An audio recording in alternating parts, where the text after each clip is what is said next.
Ballot box India, आओ बनाए मजबूत स्थानीय नेतृत्व।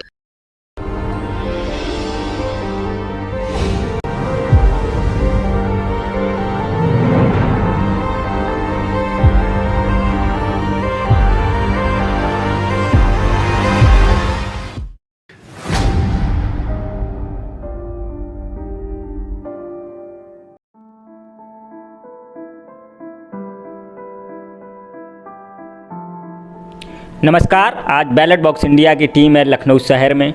हमारे साथ हैं महोबा नगर पालिका के चेयरमैन प्रतिनिधि पति श्री सौरभ तिवारी जी।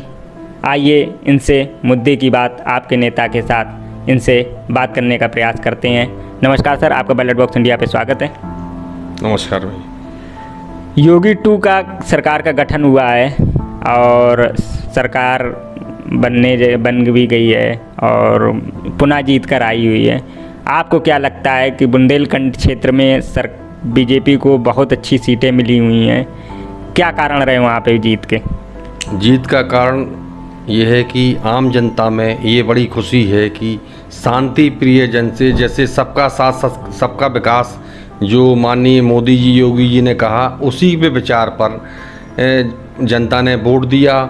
और आने वाले समय में जो 24 तक जो गरीबों को राशन वितरण वाला भी, इसका ये एक बहुत बड़ा फैक्टर रहा। जो आम जनमानस के पास खाने की कोई व्यवस्था नहीं थी इस कोविड के समय में, उस समय में माननीय योगी जी ने फ्री राशन जो वितरण किया, उससे गरीबों में बड़ी राहत पहुंची है। आपने जैसा कि बताया कि सरकार की जो नीतियां या योजनाएं आई जिनसे सरकार को राहत मिली, कहीं ना कहीं बुंदेलखंड में बहुत समस्याओं का अभाव रहा है। पिछली सरकारों में आपका राजनीतिक बैकग्राउंड रहा है, आपने काफ़ी सरकारों को नज़दीक से देखा है। आपके ग्रैंडफादर विधायक रहे वहाँ उस क्षेत्र से। पूर्व की सरकारों में और वर्तमान सरकारों में क्या अंतर रहा बुंदेलखंड के विशेष कार्य में?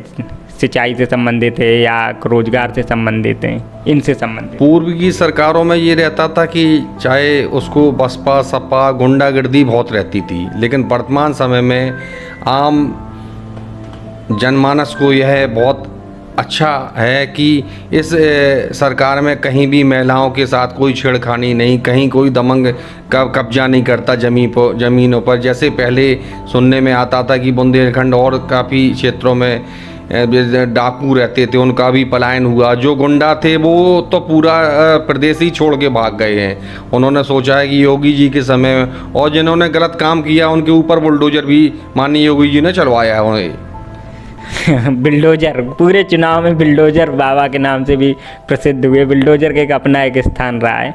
कहीं ना कहीं सरकार के ऊपर ये आरोप लगता रहा है कि सरकार अन्य लोगों के साथ तो बड़ी सख्ती से पेश आई है, पर कुछ जात विशेष लोगों के साथ सरकार ने नरमी बरती है। आप चूँकि ब्राह्मण समुदाय से आते हैं और आप बुंदेलखंड से हैं, आपको क्या लगता है इसमें कहाँ तक सच्चाई है? नहीं, इसमें कोई ऐसा कुछ नहीं है। अभी आगे भी, जैसे अभी दोबारा ये माननीय योगी जी जीत के पुनः मुख्यमंत्री बने, अभी एक कार्रवाई हुई तो उसमें वो जो आतंक फैला रहे थे वो ठाकुर समुदाय के लोग थे, उनके ऊपर भी माननीय योगी जी ने कार्रवाई की। वो तो ये है कि जो गलत काम करेगा उसको भुगतना पड़ेगा, चाहे वो किसी भी समाज का हो, किसी भी वर्ग का हो। आपसे एक अंतिम प्रश्न है कि अभी सरकार का गठन हुआ है, शपथ ग्रहण योगी जी ने ली है और आप उसमें शामिल हुए हैं, उस पर आप क्या कहना है? किन लोगों को मौका दिया गया, जिन लोगों को, वो कहाँ तक सही है या किन लोगों को अनदेखी की गई, ऐसा क्या आपका सोचना? नहीं, सभी वर्गों का सम्मान हुआ है, जिसमें हर क्षेत्र से रोहिलखंड, बुंदेलखंड, पश्चिम, सभी जगह से सभी लोग लिए गए। महिलाओं को भी 5 महिलाएं मंत्री बनी हैं, सभी का सामंजस्य बना के काम किया गया। और आने वाले समय में मैं पुनः माननीय योगी जी, उनकी पूरी टीम को बधाई देता हूं कि प्रदेश में अच्छा कार्य करेंगे। जहां जैसी ज़रूरतें होंगी उसको पूर्ण करेंगे और आम जनमानस में यही बहुत बड़ा एक उपलब्धि है सरकार की। धन्यवाद। ये थे हमारे साथ महोबा नगर पालिका परिषद के चेयरमैन पति श्री सौरभ तिवारी जी, जो कि बुंदेलखंड के बड़े भाजपा नेता हैं। धन्यवाद।